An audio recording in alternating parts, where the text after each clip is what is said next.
오늘 불의한 세상에서 오바댜는 생각하며 살았다는 제목입니다. 1939년 12월 25일 성탄절에 우리 한국교회가 존경에 맞지 않는 주기철 목사님이 목사 면직을 당했습니다. 이때 한국 교회사에 아주 부끄러운 판결이 발생했습니다.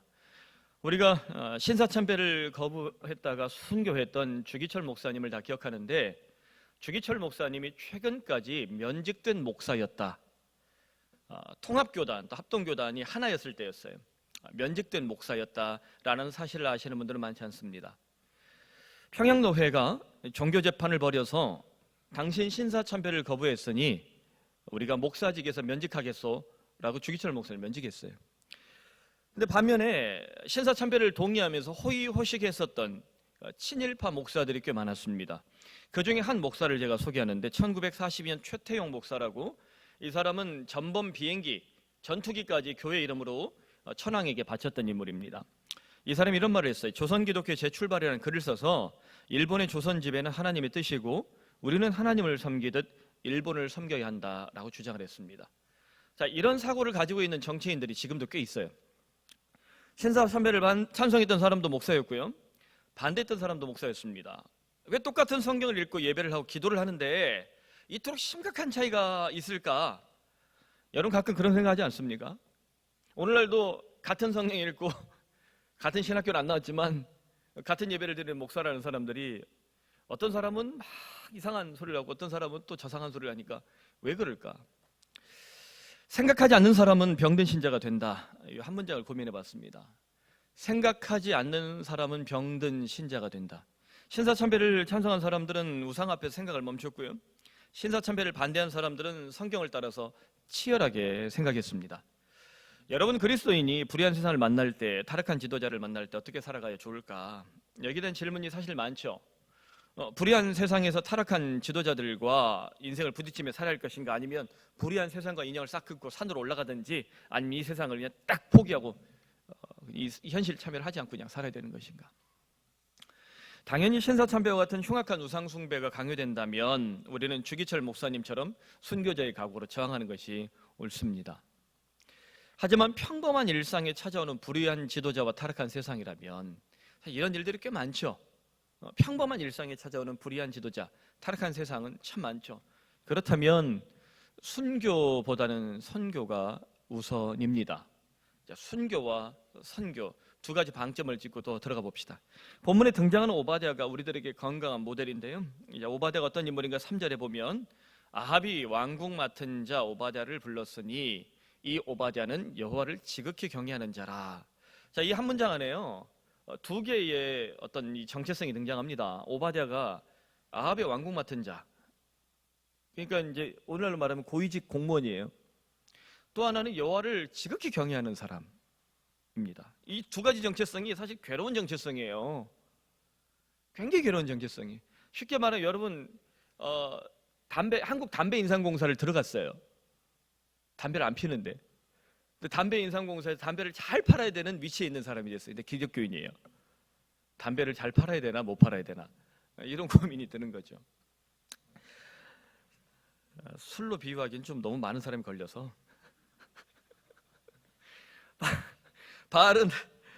아합은 바알 전사로 유명했던 이세벨 왕후와 함께 이스라엘 땅의 바알과 아세라 종교를 국교로 삼았습니다. 원래 이스라엘 땅의 국교 여호와 종교죠. 근데 바알도 주인이란 뜻이다 보니까 바알이나 여호와나 똑같이 만들어버린 거예요.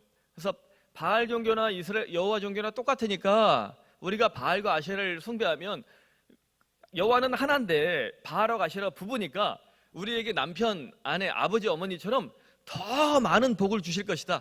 이게 이제 소위 다신주의 신학이 가져다 주는 폐거든요. 사람들은 이런 걸 좋아해요.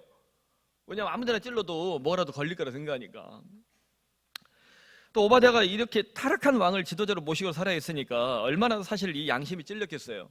자기는 여호와를 지극히 경외하는 사람인데, 이게 지극히란 말이 창세기 1장에 하나님 창조하실 때 썼던 이 강조가 나와요. 메오드라는 말이에요. 하나님 사람을 창조하고 어떻게 해요? 지극히 좋아하셨더라. 이거 그때 쓰셨던 단어인데, 그러니까 이 오바댜가 여호와를 사랑하는데 어때요? 정말 너무너무 사랑하는 사람이에요. 믿음이 너무너무 좋은 사람이에요. 그런데 자기가 모시는 사람은 바알 숭배자에다가 바알 거의 목사 같은 사람이에요. 이게 얼마나 이게 힘들었겠어요. 게다가 이 사람은 직분이 왕궁 맡은 자란 말이에요. 그러니까 아합이 정말 신뢰하는 최측근 중에 측근이란 걸 알 수 있습니다. 여러분 같으면 왕궁 맡길 왕인데 왕궁 맡길 사람이면 믿는 사람 안 믿는 사람이에요? 믿는 사람이에요. 자, 왕의 술, 빵, 문지기 믿는 사람 안 믿는 사람? 믿는 사람이죠. 왜냐하면 쿠데타 일어나면 나를 보호해줄 마지막 사람들이니까. 5절에 보면 아합이 오바댜에게 말했다. 이 땅의 물 근원과 모든 내로 가보자. 혹시 꼴을 얻을지 모르겠다. 그리하면 말과 노새를 살릴 수 있으리니 짐승을 다 잃지 않게 되리라. 자, 이 배경을 보면 말과 노새를 살려야 된다는 것이 지금 목표예요. 고대 사회에서 말과 노새 그리고 말과 마차는요 전투력의 상징이었습니다. 오늘날 탱크 부대가 또 뭐 포병도 견인포가 아니라 자주포라고 그래서 탱크처럼 굴러다니면서 쏘거든요. 우리나라 탱크 부대, 우리나라 이 포병 부대 전투력이 세계 3위권에 들어간다고 그래요. 세계 3위. 별로 안 놀라시는데요. 세계 3위면 우리 포병하고 이 장갑차 부대, 탱크 부대가 뜨면 웬만한 나라는 정복한다는 거예요. 우리 해군력이나 이 전투력을 가지고 가면 동남아시아에 있는 웬만한 나라는 전투를 벌일 수 없을 정도 우리가 강력한 이 군대를 가지고 있습니다. 근데도 막 벌벌벌 떨어요. 북한한테 죽을까 봐. 굉장히 강력한 군대예요. 그러니까 탱크 부대가 또 이 자주포가 없으면 지상전을 펼칠 수가 없거든요. 고대 사회에서는 말과 마차가 바로 탱크나 자주포처럼 강력한 전투력의 상징이었습니다. 근데 3년이 넘도록 비가 안 왔잖아요. 그러니까 말과 노새를 먹일 풀이 마르기 시작했습니다. 이스라엘은 산지가 있기 때문에 새벽이면 이슬이 떨어져서 풀은 자라요. 비가 오지 않아도 풀은 자라요. 그리고 비가 오지 않아도 저 이제 뭐 만년설에서 흘러내려오는 물이 있기 때문에 갈릴리 호수나 이런 데서 물을 구할 곳은 있었어요. 하지만 사람이 먹을 것도 많이 부족한데 말과 노새가 쉽지 않죠. 그러니까 이제 이 전투력을 지키기 위해서 이제 이 아합이 이제 노심초사하는 거예요. 왜냐하면 아합이 당시 고대 근동에서 나라가 굉장히 잘 살았고요. 신앙은 후졌는데 나라는 경제 부흥을 시켰던 인물이에요. 게다가 말과 전투력이 이 마차가 강해서 전투력이 강력해서 고대 근동에서 북이스라엘의 아합에게 대적할 만한 나라들이 별로 없었어요. 조공을 받을 정도로 굉장히 강력한 군사력과 경제력을 가지고 있었던 사람입니다. 성경에서 아합은 매우 후지게 보지만 이스라엘 백성들은 돈 주죠, 힘세죠. 그러니까 어때요? 하나님을 몰라도 이 사람을 떠받들었던 거예요. 요즘도 그런 왕, 그런 대통령들이 전 세계에 얼마나 많습니까? 그러니까 이런 이 아합의 이 자기의 이 근거점이 자기의 이 중심축이 무너지니까 벌벌 떨기 시작한 거예요. 그래서 이런 위기를 타개하기 위해서 아합이 왕의 전권을 맡긴 사람이 있는데 그 사람이 누구냐? 그 관리가 누구냐? 오바댜라는 겁니다. 오바댜, 나랑 같이 가서 이 위기를 타개하자. 너한테 내 전권을 줄 테니까 내 이쪽으로 갈 테니까 넌 저쪽으로 가. 이게 쉬운 말이 아니에요. 왕의 전권을 누구한테 준다는 거예요? 절반을 오바댜한테 주겠다는 거예요. 이게 쉬운 말이 아니라니까요. 그러니까 아합이 오바댜를 얼마나 신뢰했겠어요. 자, 오바댜라는 이름을 보면요, 오바댜, 오 받아줘, 뭐 이렇게 우리가 성경 읽다가 이렇게 조크를 하잖아요. 오 받아줘. 오바댜라는 선지자가 있어요. 근데 그분이 아니에요. 그분으로 착각하시는 분들 가끔 나오는데 학자들 중에도 있어요. 근데 그분이 아니고요. 고대 근동에서 이스라엘 사람들은 그 좀 좋은 이름을 많이 돌렸었어요. 예수님 시대엔 무슨 이름 많았겠어요? 요한이라는 이름이 굉장히 많죠. 요한이라는 이름이 막 그런 거예요. 그러니까 여기 보면 이 오바댜라는 이름도 좋으니까 썼을 거예요. 이게 뭐냐면 아바드 더하기 야훼라는 이 합성어입니다. 아바드는 종이란 뜻이에요. 섬긴다, 일한다, 종. 이게 아바드. 예수님을 여호와의 종이라 부를 때 아바드란 말을 써요. 아바드. 야훼는 여호와죠. 그러면 오바댜라는 이름은 여호와의 종이라는 뜻입니다. 또 확대해서 풀어보면 여호와를 섬기는 사람, 이런 뜻이에요. 그러니까 좋은 이름이죠. 근데 이 사람이 이 거룩한 이름과 달리 불의한 지도자 아합 왕의 종으로 타락한 시대를 살아가고 있었단 말이에요. 그럼 이 사람의 인생은 잘못된 것인가? 이게 좀 문제가 있는 것인가? 좀 너무 이 소위 순결주의자들은 이런 부분에 대해서 반대를 할 수도 있는데요. 우리 역사에 대해서도 오늘날 참 많은 고민이 있습니다. 한반도가 군사독재 시절을 치열하게 통과했잖아요. 박정희를 저항했던 부마 항쟁이 있었고요. 부산 마산. 자, 민주주의 운동의 뿌리가 부산 마산. 그래서 오늘날도 부울경, 부산, 울산, 경남은 약간 이게 좀 이 전투적, 좀 진보적 의식이 좀 강하잖아요, 사람들이. 그리고 전두환을 저항했던 광주 민주화 운동은 한반도에 영원토록 새겨진 피 맺힌 역사죠. 이걸 지울 수 있는 사람은 앞으로 없습니다. 어떤 지도자 지울 수가 없어요. 그런데 당시 독재자들 곁에 그리스도인이 없었을까? 박정희 곁에, 전두환 곁에 여러분 그리스도인이 없었을까요? 굉장히 많았습니다. 놀랍게도 군사 독재자들이 종교를 통치 수단으로 이용하고 한반도에 뿌렸어요. 그중에 가장 강력하게 성장했던 이 종교가 뭘까요? 군사 독재 시절에 기독교입니다. 여러분 산에 절이 올라갔죠. 고려 시대에는 굉장히 불교가 대단했어요. 이 유교가 들어온 이 조선 시대는 어때요? 숭유, 억불 정책을 썼기 때문에 불교가 도심에 사라지기 시작했어요. 그런데 어디로 올라가요? 산으로. 그래서 지금 엄청나게 잘 먹고 잘 살잖아요. 산에 부동산 다 장악해서 국립공원 만들고 들어갈 때마다 돈 걷고.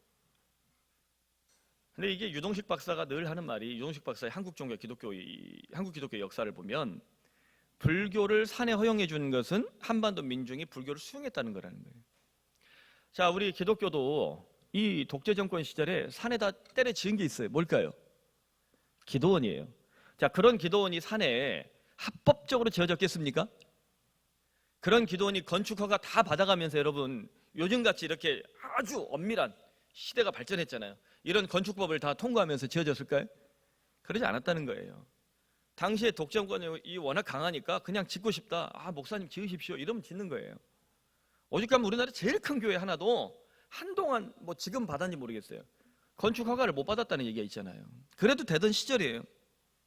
기독교가 급성장하던 시절이니까. 그렇다면 불의한 시대에 성장한 기독교는 버려야 할 흉물일까? 여기에 대한 고민들이 굉장히 많았죠. 저희가 80년대 대학을 다닐 때도, 그리고 또 이제 군대를 갔다 와서 신대원에서 공부를 할 때도 사실 이런저런 고민들을 참 많이 했습니다. 한국교회 역사에 대한 고민들을 지금도 많이 하고 있죠.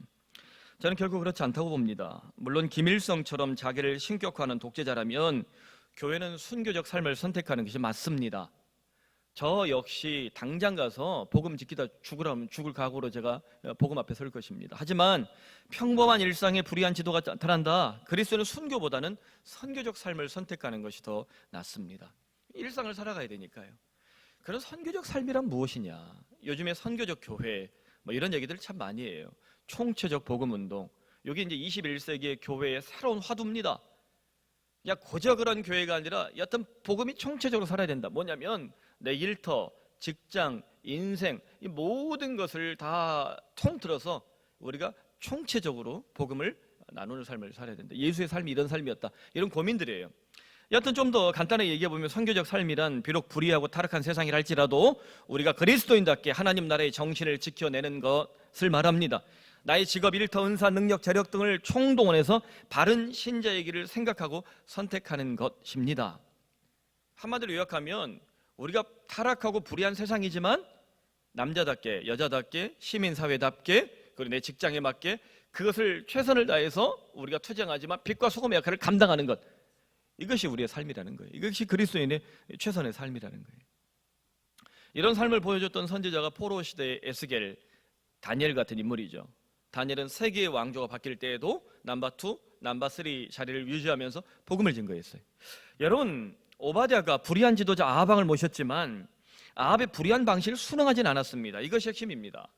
선교적 삶이라는 것은 죄에 동의하는 것이 아니라 내가 그 죄를 동의하지 않고 저항하는 방식을 보여주는 거예요. 오바댜는 하나님 말씀 앞에서 자신의 사명을 생각하고 또 생각했던 것 같아요. 그 결과 오바댜가 선택한 선교적 삶이 무엇이냐? 4절에 보면 이세벨이 여호와의 선지자를 멸할 때, 이 멸한다는 게 칼로 끊어서 죽인다는 말이에요. 그러니까 여호와의 선지자들을 아주 도륙을 냈던 거예요. 바알과 아세라 선지자를 살리기 위해서. 오바댜가 그때 어떻게 했어요? 자신의 힘과 능력을 다 총동원해서 선지자 100명을 피난시키고 50명씩 동굴에 숨겨서 떡과 즉 빵과 물을 먹여서 섬겼다는 거예요. 이게 쉬운 일이 어려운 일이에요? 굉장히 어려운 일이죠. 오바댜가 선지자 100명을 숨겨서 빵과 물을 공급한다는 걸 보면 오바댜가 고위직 공무원으로서 상당한 재력가임을 알 수 있습니다. 여러분 100명 매일 먹여 살려고 해봐요. 돈이 많이 들어가죠. 쉬운 일이 아니에요. 어려운 일이에요. 한 명도 우리가 건사하기 힘들잖아요. 그런데 100명을 빵과 물을 자기가 공급하면서 자기 재산을 쪼개고 있는 거예요. 게다가 발각되면 아합에게 자신의 삶이 정말 부서질 수 있는 그러니 위험한 선택입니다. 그럼에도 불구하고 오바댜가 이런 결단한 것은 선교적 삶을 결단하지 않고는 불가능한 일이에요.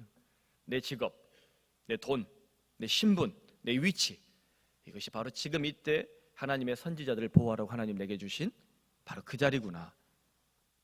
거기에서 바로 선교적 사명을 감당하는 거죠. 여러분 어떻습니까? 여러분 어떤 직업을 가지고 있고 또 어떤 일터를, 또 어떤 인생을 살아가고 있습니까? 바로 그 자리에서 내 직업과 능력과 내게 주신 하나님의 은사대로 내가 오바댜와 같이 100명의 선지자들을 공개할 수 있다면, 아니요, 세상에 있는 여러 어려운 사람들을 향해서 나의 삶을 쪼갤 수 있다면, 그리스도의 은혜와 하나님께 내게 주신 구원의 은총 때문에, 그 감격 때문에 갈 수 있다면, 이것은 누구나 다 선교적 삶을 살 수 있다는 거예요. 이것이 개혁교회의 정신처럼 목사만이 하나님의 종이 아니라 모든 신자는 하나님의 사제로, 하나님의 성직자로 부름받았다는 만인제사장의 정신이 바로 이런 것입니다. 만인제사장 그러니까 막 다 똑같다고 생각하는데 책임론이에요. 더 많은 책임을 공유하고 가졌다는 거죠. 이것이 오바댜의 삶이었습니다. 그렇다면 아합이 살려낸 100명의 선지자가, 아니 오바댜가 살려낸 100명의 선지자 이유가 어떻게 됐을까? 성경이 자세하게 말하지 않지만 우리가 구약 성경의 순서를 통해서 우리는 의미 있는 추론을 할 수 있어요. 자, 이 의미 있는 추론이 뭐냐? 열왕기사 이후에 북이스라엘이 BC 722년에 아시리아에 멸망당하고요. 이거 아마 성도님들이 아마 성경 교육 받은 분들이 대충 알 거예요. BC 586년에 남방 유다는 어떻게 돼요? 바벨론에 이제 부서져서 포로로 끌려가죠. 그래서 그 유명한 바벨론 포로기가 생기는 거예요. 여러분 팝송 중에 혹시 이런 노래 아시죠? By the river song 바빌론, 아시죠 이거? 이걸 여러분들 제가 부르면 되게 믿음이 없는 줄 아는데, 이게 바벨론 강가에서 노래를 불렀던 포로들의 이야기를 그 가수들이 번안한 거예요. 성경의 스토리를 가져온 거예요. By the river song 바빌론이죠. 바빌론 강가에서 부르는 노래. 이게 원래 유대인들이 바빌론 강가에서 부르는 노래가 굉장히 유명한 오페라로도 가고 그렇게 만들어집니다. 자, 이렇게 멸망당하니까 이제 이후에 이스라엘의 성전이 있나요? 예루살렘 성전 부서졌죠. 제사장은요? 찾을 수가 없어요.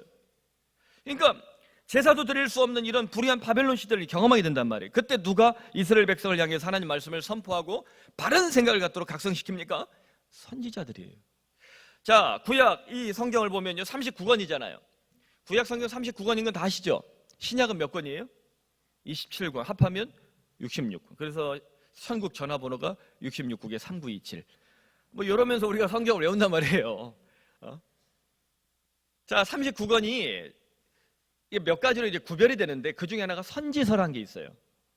율법서가 있고 역사서가 있고 또 뭐가 있어요? 선지서, 또 시가서, 이렇게 뭐 4개 이제 카테고리에 나누는데 그 중에 선지서를 보면 대선지서라고 그래서 뭐 목사가 유명해서 대선지서, 유명하지 않으면 소선지서, 이게 아니고 두꺼운 책은 대선지서, 얇은 책은 소선지서. 이사야, 예레미야는 두껍죠. 이 대선지서로 가는 거예요. 나머지 우리가 알고 있는 대체로 모든 선지자들이 그런 다 뭐예요? 얇죠? 소선지서라고 부릅니다. 얇아서. 그런데 보면 구약 39권 중에 마지막 부분을 보면 선지서로 이렇게 지정을 하는데요. 이게 네비임, 선지자가 별명이 나비예요. 히브리어로 나비. 그래서 네비임이라고 부르는데 이 선지서 네비임이 호세아, 요엘, 아모스, 오바댜, 요나, 미가, 나움, 하박국, 스바냐, 학개, 스가랴, 마지막 뭐예요? 말라기. 이렇게 끝나잖아요. 아마 구약 성경을 좀 읽어보신 분들은 구약 성경 끝부분은 다 선지자들이 뭔가를 막 전하는구나, 이걸 알 수 있을 거예요. 이게 선지서. 왜 선지서가 이렇게 강조됐을까요? 예루살렘 성전이 없어도, 제사를 지내지 않아도 하나님의 말씀을 듣고 그 하나님 말씀 앞에서 우리가 예배를 드린다면 이것은 이 피제사와 달리 또 참제사가 될 수 있다는 것을 그들이 인정을 하기 시작한 거죠. 이게 포로 때 시작된 이야기예요. 그래서 성경을 굉장히 강조하게 돼요. 그래서 나온 직분이 뭐냐면 서기관이라는 직분이에요. 예수님 당시에도 성경 도사들은 누구예요? 서기관. 성경을 외우잖아요, 그 사람들. 바로 이런 선지서의 배경이에요. 그래서 우리가 선지자들의 메시지를 종종 들으면서 감동을 받죠. 호사 6장 1절을 보면 오라 우리가 여호와께로 돌아가자. 여호와께서 우리를 찢으셨으나 더러 낫게 하실 것이요 우리를 치셨으나 싸매어 주실 것입니다. 아모스 8장 11절에도 강조하죠. 주 여호와의 말씀이니라. 보라 날이 이를지라 내가 기근을 땅에 보내리니 양식이 없어 주림이 아니며 물이 없어 가람이 아니요 여호와의 말씀을 듣지 못한 기갈이라. 물, 빵, 양식 못 먹어서 배고픈 것이 아니라 뭘 못 들어서요? 여호와의 말씀. 하나님의 말씀을 듣지 못해서 영적으로 기갈이 찾아왔다는 거예요. 그게 바로 아합 시대입니다. 물도 없고 빵도 없지만 진짜 기갈, 진짜 갈급한 건 뭐다? 여호와 말씀이 사라졌다는 거예요.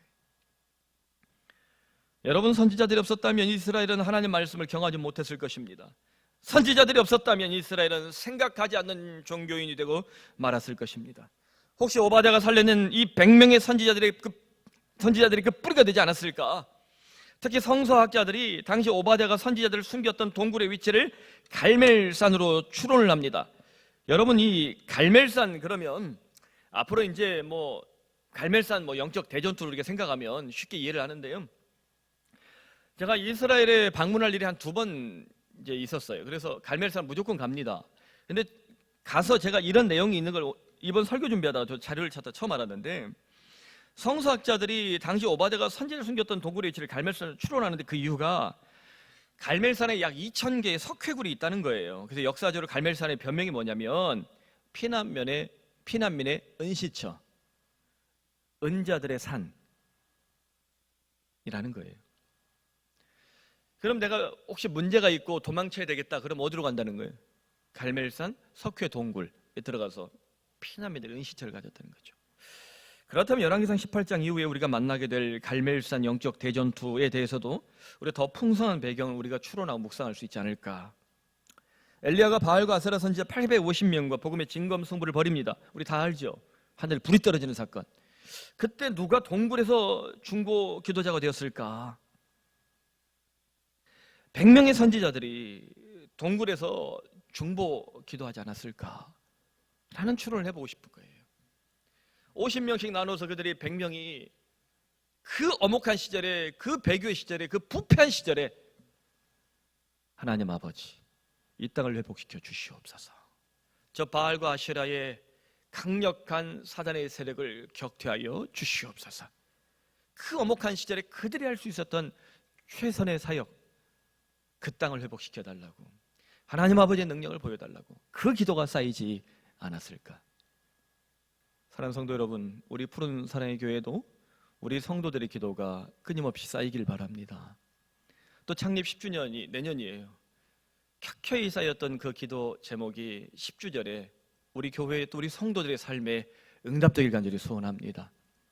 이것이 기도의 능력이에요. 기도는 지금 당장 내게 찾아오지 않더라도 어느 순간 벼락같이 주어지시는 하나님의 숨결이요 능력인 줄로 믿습니다. 그러므로 기도하는 자는 결코 실패할 수 없습니다.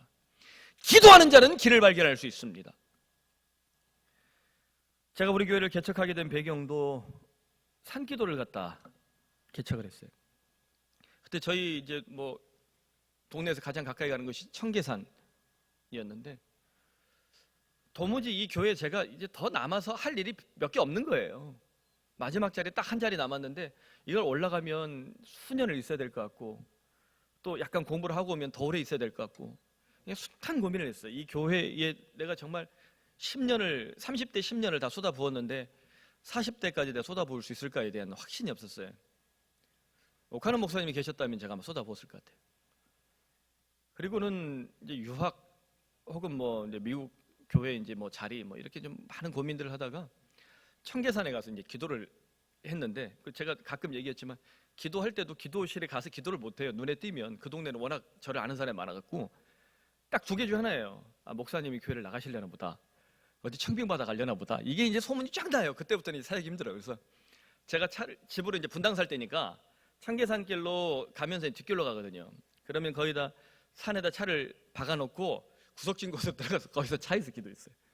그래서 1시간씩, 1시간 반, 2시간씩 막 기도를 하다가 또 집으로 가고, 그러다 집사람 손을 잡고 제가 쉬는 날 산에 올라갔죠. 우리 집사람이 응답을 받아버렸어요.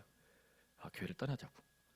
그분이 반대했으면 제가 개척을 못했을 텐데, 그리고는 제가 개척을 했어요. 여러분, 함부로 산에 올라가면 안 돼요. 제가 그 이후로는 산에 함부로 가서 기도를 잘 안 합니다. 아주 어마어마한 벼락 같은 이 기도가 떨어질 수 있어요. 근데요, 그때 제가 잠깐 기도해서 교회를 개척해야 되겠다는 그런 마음을 가졌을까? 아닌 것 같아요. 사랑의 교회를 부흥할 때 11년 전부터 제 마음속에는 신학교 때 이미 교회를 새롭게 개척하는 것에 대한 소명이, 신대원 2학년 때 유학을 가기 위해서 토플을 공부하고, 공부를 제가 좀 열심히 하던 편이었습니다. 그래서 이렇게 저렇게 준비할 때 하나님 제게 주셨던 음성이, 신학자가 될 사람들은 많다, 교회를 세울 목사가 없다라는 음성이 제게 꽂혔는데, 그때 그 음성이 제가 기억이 나는 거예요. 한 13년, 14년 전 음성이죠. 그리고 그때 제가 하나님께 소원한 게 하나님 제가 교회를 세우는 목사가 되겠습니다 였어요. 그게 그 기도하면 생각나는 거예요. 여러분 오늘 내게 응답되는 것은요 어제 기도한 것이 아닐 수도 있어요. 20년 전 여러분의 어머니가 눈물로 기도한 것이 응답되는 줄 믿으시길 바랍니다. 10년 전 여러분 곁에 함께 울고 함께 했던 동역자들이 기도했던 것이 응답되는 것인 줄 기대하시길 바랍니다. 그래서 엘리야를 바라보면 참 복된 사람이다 싶습니다. 위대한 선지자임이 틀림없죠. 근데 기도하는 사람들, 생각하는 동역자들, 이 머리가 생각이 끼어있는 동역자들이 그 주변에 있었다는 거예요. 그래서 이후에 엘리샤, 그 제자가 나오죠. 엘리샤는 선지생도 학교를 운영을 해요. 아예 공식적으로. 그 선지생도 학교의 배경이 누구겠어요? 바로 이 살아남았던 100명의 선지자들이 아니었겠는가. 목회가 어렵습니다. 목회자 혼자 하는 것이 아니에요. 제가 가끔 그런 얘기합니다. 목사가 능력이 탁월해도 잘 모아야 200명대까지는 목회할 수 있을 것 같다. 그런데 성도들이 정말 깨어있지 않으면, 기도하는 동역자들이 없으면 교회는 부흥하지 못한다. 여러분, 우리 푸른 사랑의 교회가 깨어있는 성도들, 생각하는 성도들, 기도하는 성도들로 인해서 복된 교회가 되길 바랍니다. 그러므로 지금 나는 오바댜처럼 생각하는 성도, 행동하는 성도가 되고 있는가? 오늘 우리들이 섬기는 교회는 불의하고 타락한 세상에서 복음의 진검승부를 펼칠 수 있는가? 아니, 펼치고 있는가? 말씀 맺습니다. 1961년 4월 예루살렘 법정에서 루돌프 아이히만의 재판이 열렸습니다. 예루살렘의 아이히만이라는 책으로 꽤 유명한 일입니다. 아이히만이 죽음의 수용소 아우슈비츠로 유명하죠. 유대인들 이송시킨 총책임자였어요. 15년 만에, 45년에 종전되고 나서 16년 만에 이 사람이 숨어서 도망치다가 잡혔어요. 나치 전범들은 다 처형당했잖아요. 이 사람이 잡힌 다음에 이렇게 변론을 했습니다. 나는 그저 공무원이었을 뿐이다. 단지 상부의 명령에 충실히 복종했다. 나는 유대인을 직접 죽인 적이 단 한 번도 없다. 나의 행위는 유대인에 대한 증오와 악감정에서 비롯된 것이 아니었다. 나는 단지 히틀러의 명령을 받고 이를 수행했을 뿐이다. 히틀러의 충견이었습니다. 그는 이렇게 말을 했어요.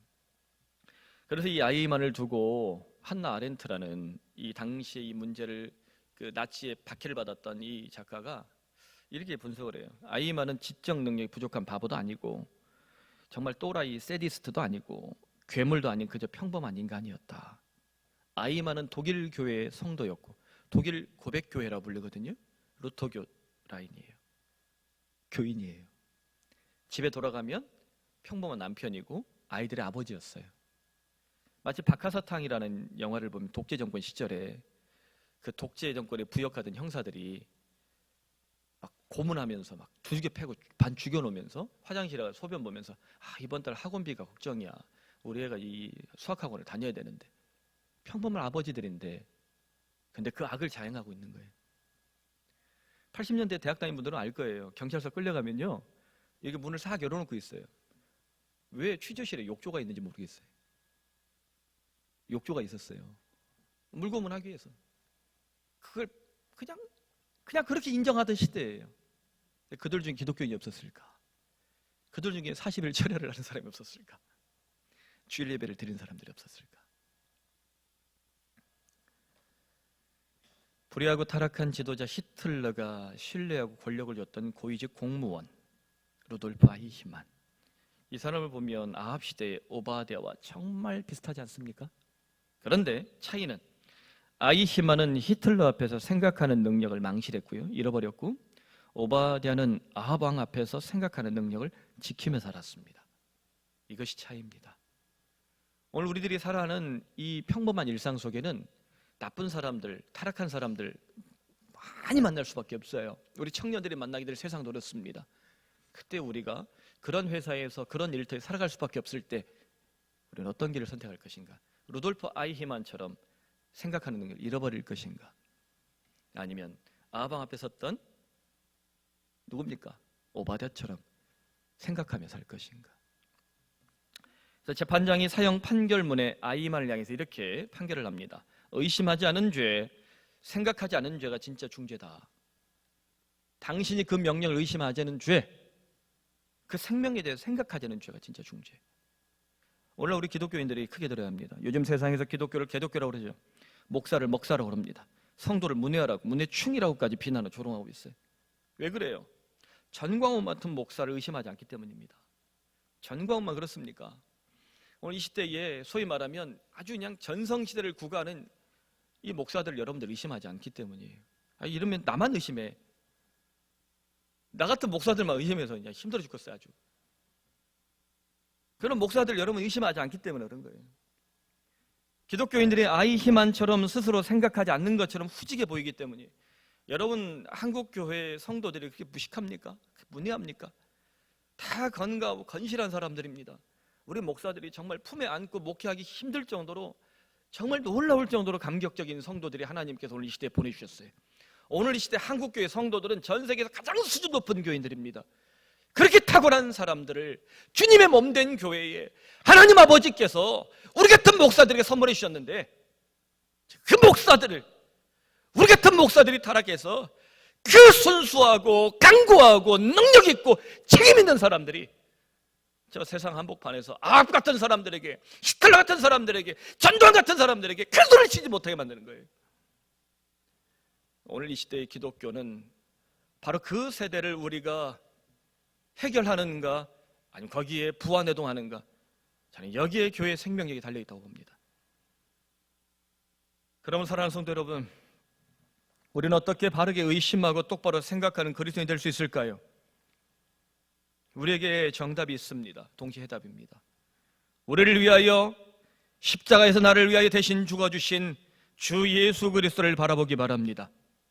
십자가에서 피를 뚝뚝 흘리시는 예수님을 바라보지 않을 때 교회는 괴물 같은 신자들을 양산하는 공장이 되고 말 것입니다. 십자가에 달리신 예수님 앞에서 회개하고 생각하고 행동하는 신자가 되지 못할 때 우리들도 괴물이 될 수 있다. 언제나 우리가 경계해야만 합니다. 그러므로 오바댜는 불의한 세상에 생각하며 살았다. 우리 모두 불의하고 타락한 세상에서 그리스도와 십자가를 바라보며 생각하는 그리스도인의 삶을 살아갈 수 있기를 간절히 소원합니다. 기도합시다. 오늘 말씀 가운데 불의한 세상 또 타락한 현실 속에서 과연 나는 오바댜처럼 살 수 있는가? 하나님 아버지, 지금 내 신앙, 주께서 내게 주신 이 복음, 하나님과의 첫사랑, 주님 내가 제대로 지키고 있습니까? 주님, 나의 일터와 내 인생에서 하나님께서 내게 주신 소명자는 낙심하지 않는다. 소명자는 실패하지 않는다. 복음을 가진 소명자 하나님 반드시 주실 줄 믿습니다. 주님, 소명을 다시 한번 회복시켜 주시옵소서. 함께 시간 목소리 기도하며 우리 푸른 사랑의 교회에서 기도합시다. 하나님 아버지, 생각하는 교회, 또 생각이 깨어있는 복음이 살아있는 성도들이 양산하는 주님의 몸된 교회가 되게 하여 주옵소서. 우리들이 복음 앞에서 깨어있는 성도들이 되게 하여 주시옵소서. 함께 기도하겠습니다. 자비로우신 하나님 아버지, 오늘 이 시대의 교회를 회개합니다. 한국교회 목표와 운영 앞에서 얼마나 많은 성도들이 부러지고 있습니다. 아버지 하나님, 오늘 이 시대에 주님께서 탄생시킨 이 백성들은 역사적으로 가장 강력한 지성과 이성을 갖춘 세대들입니다. 이 세대들에게 적합한 교회가 되지 못하면 아버지 하나님, 오늘의 교회는 유물처럼 혹은 공장처럼 저 뒤로 물러날 수밖에 없습니다. 하나님 아버지요, 오늘 이 시대에 이 시민들을, 또 오늘 이 시대의 성도들을 온전히 섬기며 양육하며 깨어있는 사람들로, 깨어있는 시민들로 바꿀 수 있는 주님의 몸된 교회가 되게 하여 주시옵소서. 주여, 한반도의 교회는 일제시대를 저항했고 독재를 저항하며 지금까지 달려왔습니다. 오늘 이 시대의 진실로 아방과 같은 루돌프, 히틀러와 같은 아돌프 히틀러 같은 사람들 앞에서 우리가 복음의 정말 진검승부를 펼칠 수 있을까? 아버지 하나님, 깨어있는 교회가 될 수 있는가? 생각하는 성도들을 끊임없이 탄생할 수 있는가? 걸어가신 하나님 아버지, 하나님의 교회와 같은 교회 쓰임받기를 바랍니다. 오늘 이 시간 주님 앞에 가는 이 종들, 깨어있는 하나님 아버지의 백성들을 잡아주시고, 주여, 피 묻은 예수의 십자가 앞에서 나를 위하여 죽어주신 주님의 이 존재 앞에서 끊임없이 생각하는 성도들, 말씀 앞에서 끊임없이 생각하게 하시고, 기도하며 끊임없이 생각하게 하여 주시고, 아버지 하나님 찬양하며 끊임없이 생각하게 하여 주시며, 주여, 복음 앞에서 끊임없이 생각하게 하여 주시옵소서. 오늘의 복음의 정도, 인생의 바른 길을 선택하며 주여, 오바댜처럼 그 어목하고 변교의 시절에 타락하고 벤 지도자 앞에서도 주여 내게 주신 선교적 사명을 감당할 수 있도록 은혜를 베풀어 주시옵소서. 하나님 아버지여, 주님의 백성들이 주께 기도합니다. 한 사람 한 사람 그 마음속에 기도의 제목들이 분명히 있을 것입니다. 올해가 가기 전 만져주시며 주님께서 들어응답하시는 그 음성을 듣게 하여 주시옵소서. 거룩하신 하나님 아버지, 오늘의 교회를 회개합니다. 이 시대를 담을 만한 이 복음의 용량이 있어야만 하는데 주여 푸른 사랑의 교회 역시 주님 앞에 회개합니다.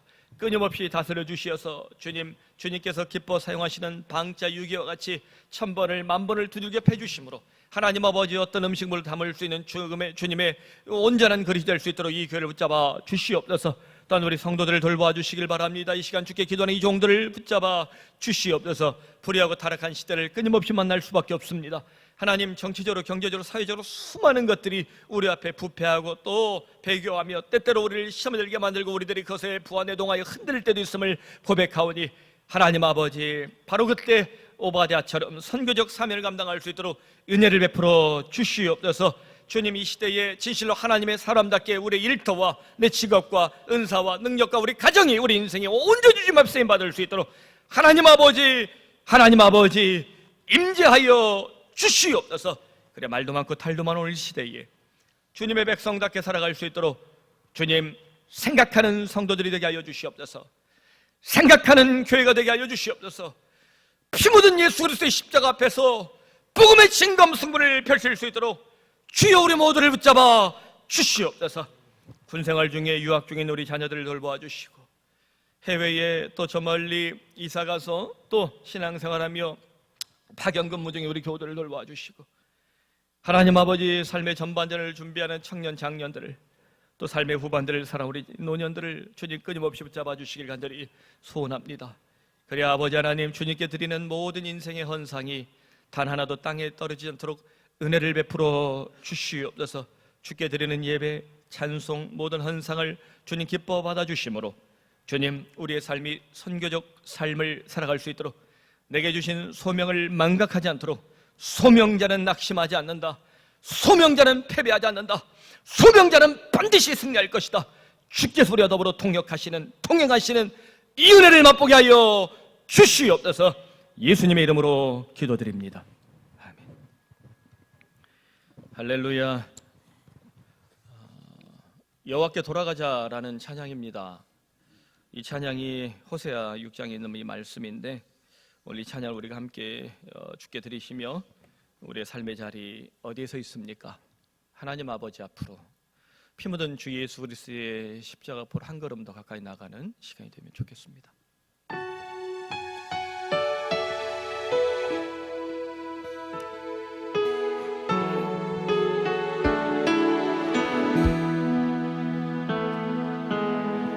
내 백성이 나를 떠나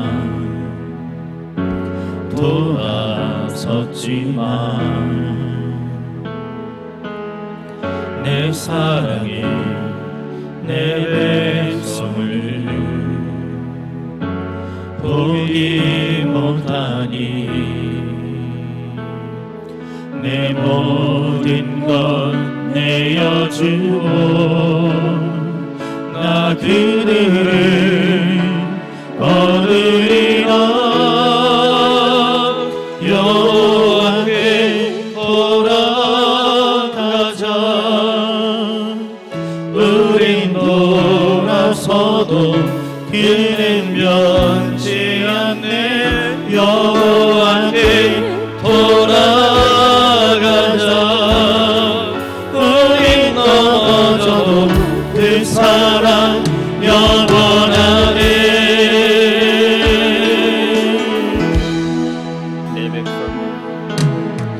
내 백성이 나를 떠나 돌아섰지만 내 사랑이 내 백성을 보기 못하니 내 모든 것 내어주고 나 그들을 얻으리라. 여호와께 돌아가자.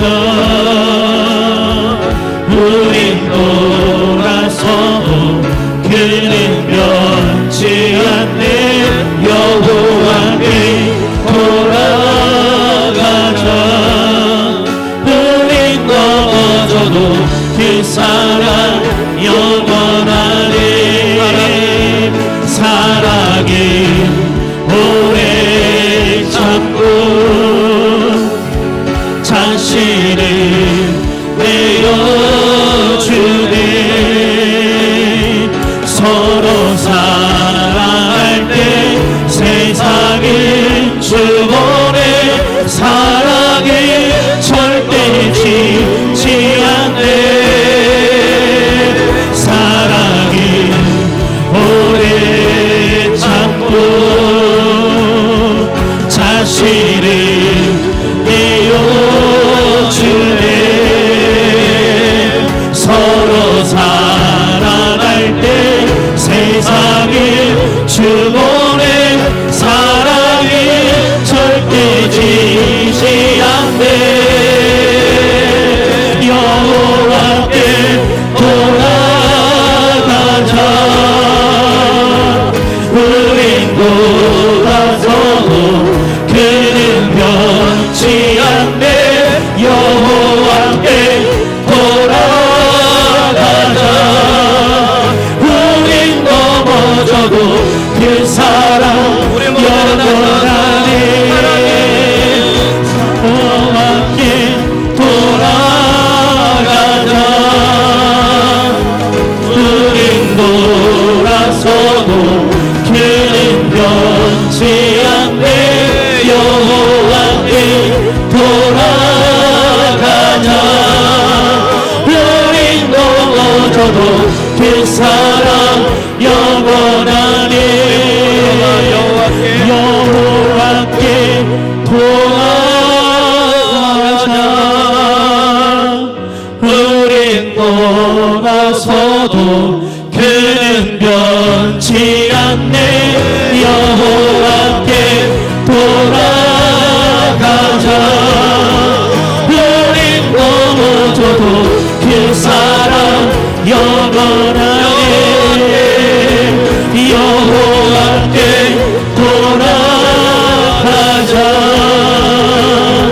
우린 돌아서도 그는 변치 않네. 여호와께 돌아가자. 우린 넘어져도 그 사랑 영원하네. 우린 넘어져도 그 사랑 영원하네.